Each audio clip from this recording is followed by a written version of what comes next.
Alright guys, I'm going to do a push-up challenge that I challenged myself with. And what I'm going to do is I'm going to go through the whole deck of cards.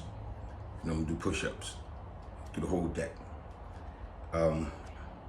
If I pull a joker, I got to do 20. If I pull an ace, I got to do 15. I got my timer on up here, so I'm going to set my timer to challenge myself and see how long it takes me to do it. And then I eventually try to beat my time. Depending on if I get through the deck. I'm gonna try to get through the deck. That's my goal. So, I'm gonna do a nice shuffle. Nice shuffle. Let's go. Hope y'all enjoy this. I don't own the rights to the motivational speaking music, but let's go.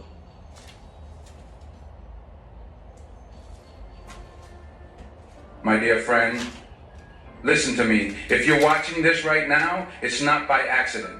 You didn't click this by chance. You were drawn here, called into this moment, because something inside you knows it's time. You felt it stirring in your spirit, that quiet tension between where you've been and where you know you're meant to be.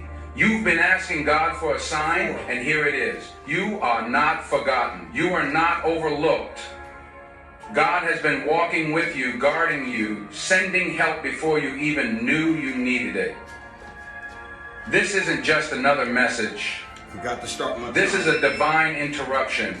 You are not here to survive. You are here to step into something greater. You were chosen for more. Now let me tell you what's been burning in my heart.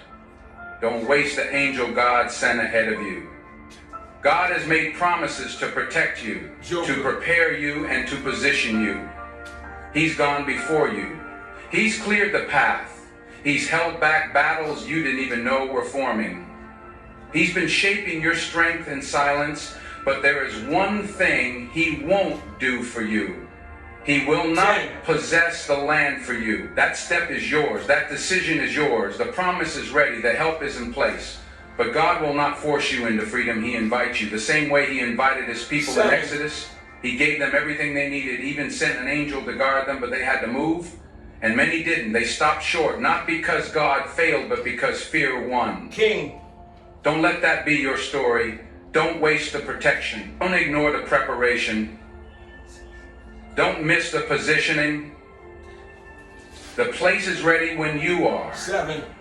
So I ask you now, are you ready to take the step? Before we go any further, let me take a moment to welcome you to this space. If this word has already stirred something in your soul, 6. I want you to do 3 things right now. First, like this video, not from me, but as a declaration that you're receiving what God is revealing.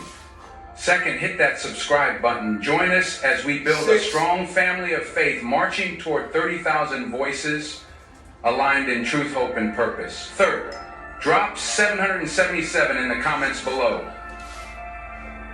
That number isn't random. 8. It's heaven's signature. It represents completion, divine perfection, and spiritual awakening. When you type it, you're not just commenting. You're declaring, God, I'm in position. Queen. I believe you're aligning everything in my life according to your divine plan. If you're truly one of the chosen, you won't stop here. You'll watch to the end because something deep inside you already knows this message was sent for you. Let's go. The chosen ones start now. 10. These big numbers coming up like crazy. My dear friend, in Exodus chapter 23, verse 20, God says, "See, I am sending an angel ahead of you to guard you along the way and to bring you to the place I have prepared." That's not a suggestion. Another 10. That's not a possibility. That's a divine declaration. It's the crazy part. Now slow Big numbers down keep coming up. and don't rush past that. God says, I'm sending an angel. That means before you ever stepped into the season you're in, God already dispatched assistance. Before the battle even formed, God had already formed the defense. Before you faced the test, He sent the teacher. Before the door closed, He assigned the opener. God's not That's reactive, crazy. he's proactive. He doesn't wait to Trying to see burn what me out happens early in for your some life reason. before he moves. Let's go. He moves first and then waits for you to walk in what he's already prepared. But here's where I need you to lean in. Because the danger isn't that God didn't send the angel. The danger is that you didn't notice the angel when it came. The danger isn't that God didn't make a way. The danger is that you were too distracted to walk the way he made. And now you're sitting in frustration praying for help that's already been sent. That's the real issue. We don't lack assistance, we lack attention. Let's get real. We live in a world full of noise. Everybody's looking down at their phone, scrolling through everybody else's life, trying to measure their own worth by the highlight reel of another person's filter. And in that blur of distraction, in that endless scroll, we miss the supernatural signs that God is placing directly in our path. He's been speaking, he's been guiding, he's been protecting. But if your focus is on the fantasy and not the Father, you miss what heaven has already placed ahead of you. 15. You see, God's word in Exodus doesn't say, I'm sending an angel to pull you. No, he says to guard you along the way. That implies movement. That implies obedience. That implies faith in motion. And he says to bring you to the place I have prepared. That means the place is already ready. He's not scrambling to build it while you walk. It's done. You're not waiting on the place. The place is waiting on you. So the question is, are you paying attention? Are you tuned in to the frequency of heaven? Because you can't follow instructions you don't hear. And you can't obey directions if your ears are tuned to every other voice but God's. And I need you to understand this, because it might be the difference between walking in the promise and wandering in the desert. 5. The reason some of us feel stuck is not because we lack purpose. It's because we've allowed other things to cloud our perception. We've let the volume of culture drown out the voice of the Creator. We've let 15. fear become louder than faith. We've let discouragement sit longer than discernment. And when that happens, you stop recognizing divine help when it shows up. Let me make this personal. How many times has God sent wisdom, but you ignored it because it didn't come wrapped in the voice you wanted? How many times did God send direction, but it looked different than what you expected, so you dismissed it? 4. That job you thought was beneath you, that conversation you almost skipped, that delay you called disappointment, all of it might have been an angel in disguise. God is sovereign, yes, but he also respects your free will. He won't force you to receive what you refuse to recognize. He won't make you follow what you refuse to honor. And he won't shout over your distractions just to get your attention. He speaks in a still, small voice. He speaks in the ordinary. He speaks through people you overlook. So if you're not listening, if you're not watching, you might miss the very help you've been praying for. That's why Exodus 23 says, pay attention to him and listen to what he says. Do not rebel against him. That's not just a suggestion, that's a warning. Because God can send provision, protection, and power, and you can still miss it if you're focused on the wrong thing. Your attention determines your access. And it's not always some blatant rebellion. Sometimes it's subtle. Sometimes it's ignoring that nudge in your spirit. Sometimes it's being too busy to pray, too distracted to read, too consumed with what everyone else is doing that you forget to ask God what he wants you to do. You see, God can send the angel, but you've got to follow it. You've got to walk in step with the presence of God. Let me break this down even more. When God sends the angel, he's sending a part of himself. Exodus says, my name is in him. That means the angel carries authority. It represents God's will and God's way. 3. So when you ignore the angel, you're not just being careless. You're being disobedient. You're not rebelling against an idea. So I You're resisting the God who sent the help.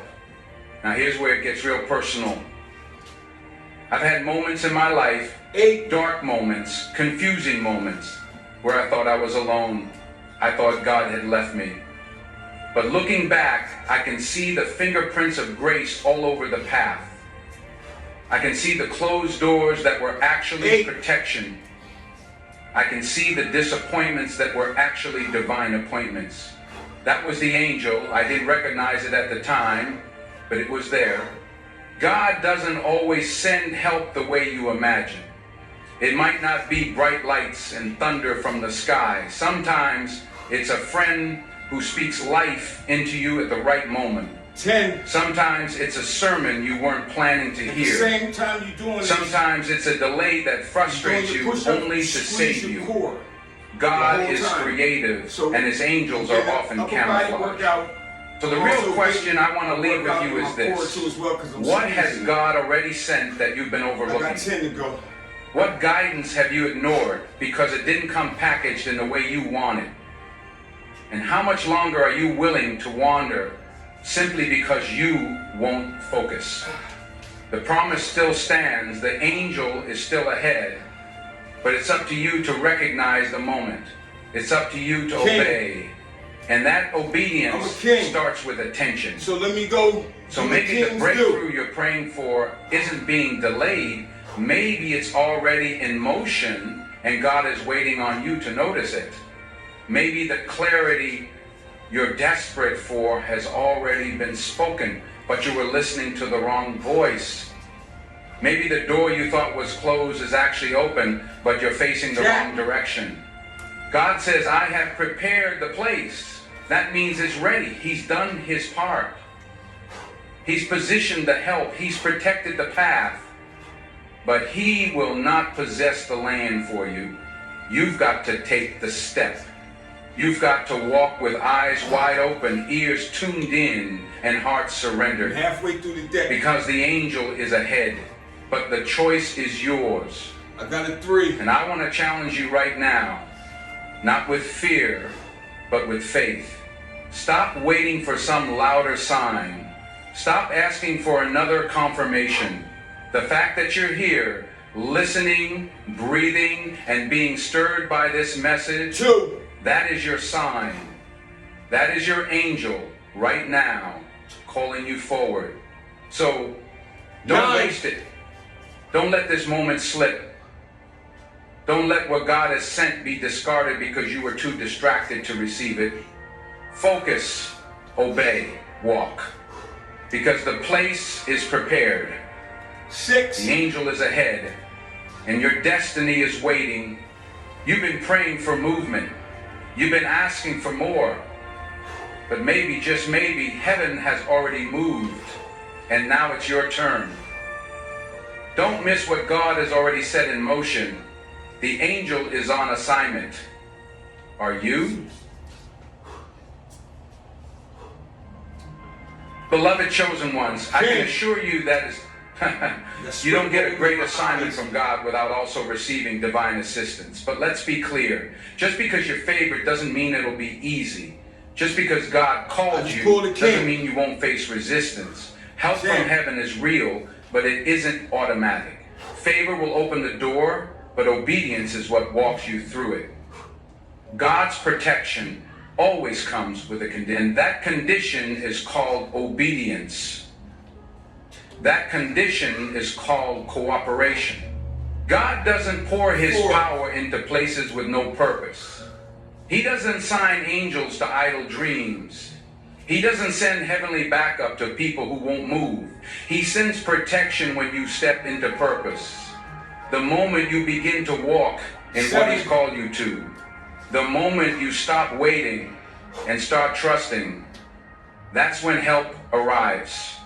That's when the covering of heaven surrounds you. And if the assignment on your life feels heavy, if it makes you question your ability, if it causes your knees to shake, don't run from that. That's not the enemy. This was coming. That's confirmation. Because the greater the assignment, I know I got 2 more aces. the greater the assistant. Some of you have been mistaking resistance for rejection. I knew that was You've been coming. asking yourself, did I miss it just because things got harder? But let me tell you the truth. The devil doesn't waste energy on people going nowhere. Here we go. He doesn't chase after those who've already sat down. He comes after the ones who are advancing, the ones who are pushing back the darkness, the ones who are starting to believe they were made for more. The attack on your life is not a sign that God abandoned you. It's evidence that you're carrying something worth fighting for. You don't break into an empty house, and the enemy does go to war against someone who already gave up. Now here's what I love about our God. He's a preparer. He's not reckless. He's not improvising your destiny. He's strategic. He doesn't call you and leave you empty. He doesn't send you without supply. He will never give you an assignment without providing what you need to complete it. If he called you to raise those children, he gave you the endurance and wisdom for it. If he placed you in that role, he gave you the grace to stand in it. If he gave you the vision, you better believe he already lined up the provision. But what he's asking from you in return is not just belief, it's obedience. It's trust in action. It's partnership. Let me put it in perspective. When someone builds a fence around a yard for a dog, it's not to punish the dog. It's not to restrict the dog's joy. It's to protect him, to give him the freedom to run without running into danger. That fence is not about confinement. It's about covering. It's a boundary, but it's a blessing. And that's exactly what God's laws are like. That's what his commands are for. They're not chains to hold you back. They are the framework for your safety. They're not rules to crush your joy. They're rescue plans, divine structures that keep your destiny intact. So when God tells you to wait, when he tells you to go, when he gives you a yes or a no or even a not yet, it's not to control you, it's to keep you. That's not punishment. That's protection. That's the love of a father who sees what you don't. A God who's not just preparing the way, but preparing you to walk in it. And yet many people hear the word commandment and think God is trying to steal their fun. They see his word as a list of rules instead of a path to freedom. But the truth is, God's guidelines are not meant to keep you from living. They're meant to keep you from dying. His boundaries are what allow you to flourish inside of his will. He knows that the very thing he wants to bless you with can become the thing that breaks you if you receive it without wisdom. Let me make it plain. When God gives you something good, the danger isn't always the enemy outside. Sometimes the greatest danger is your own pride, your own dependence, your own forgetfulness. And that's why God says, don't forget me when the blessing comes. Don't cling to the provision.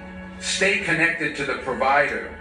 Because here's what happens. We cry out to God when we're in need, but we get comfortable when we're in abundance. We're desperate when we're hungry, but distracted when we're full. And that's when the enemy sneaks in. Not when you're weak, 4 more. but when you're careless. That's why in Exodus 23, God doesn't just give them laws, he gives them rhythms. He commands them to show up 3 times a year and bring an offering, not because he needs their grain or their gold, but because he wants their gratitude. He wants their hearts to stay tethered to the giver, not to the gifts. He's protecting their focus. He's shielding their trust. He's training them to remember. Every blessing you have came from the hand of God. So when you step into a new season, don't just ask God for protection. Ask him for perspective. Ask him to remind you that the fence around your life is not a prison, it's a promise. It's his way of saying, I love you too much to let your blessing destroy you. And when you recognize that, you stop fighting the process. You stop resenting the boundaries. You start thanking him for every no that protected you, every weight that refined you, and every limitation that kept your spirit humble. Let me give you something real. 2 more cards. There's a difference between ownership and stewardship.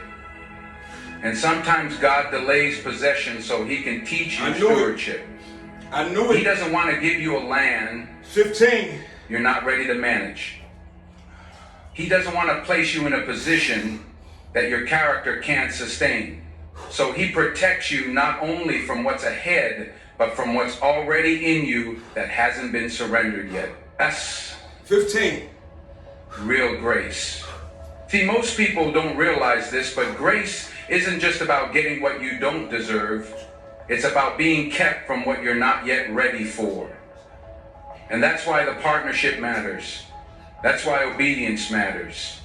Because your willingness to walk with God determines how long it takes 15. to see what he promised. Last one. Not because he's holding it back, but because he loves you enough not to let the promise become your downfall. So what does that look like? It looks like honoring his word even when no one's watching.